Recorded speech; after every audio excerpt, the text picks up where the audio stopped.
आपण जे म्हणतो ना ज्योतिषशास्त्र आणि वास्तुशास्त्र, तर ह्या दोन्ही वेगवेगळ्या गोष्टी आहेत. मग नेमकं करेक्ट पाथ काय आहे? म्हणजे आधी नेमकं काय केलं पाहिजे असं तुम्हाला वाटतं? ऍक्च्युली कुठल्याही माणसाला जेव्हा पीडा येते त्याचे 3 कारण असतात. ते असतात अधिभौतिक, म्हणजे तुमचं जे वास्तू आहे, तुम्ही जिथे राहता. अधिदैविक म्हणजे तुमचे जे प्लॅनेट आहे, तुमची जी जन्मपत्रिका आहे. जन्मपत्रिका म्हणजे काय? तुमचा ज्यावेळेस जन्म झाला त्यावेळेस देवाने एक कार्ड तुमचं पंच केलंय. ते तुमचं GPS आहे तुमच्या लाईफचं.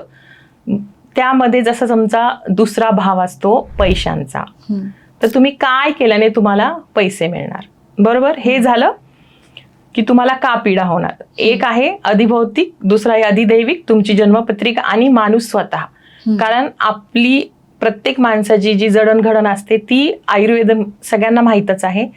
सत्व, रजस, तमस ह्या प्रकृती असतात. म्हणजे जे सत्वचं काम आहे तर सत्वचाच माणूस करू शकतो चांगल्या प्रकारे, जर तुम्हाला सक्सेस हवं असेल तर. बरोबर. सक्सेसचा मंत्र म्हणू शकतो आपण ह्याला. महावास्तूमध्ये आपण काय करतो? आपलं व्हिजन मॅनिफेस्ट करतो, आपल्या ज्या इच्छा पूर्ण करतो.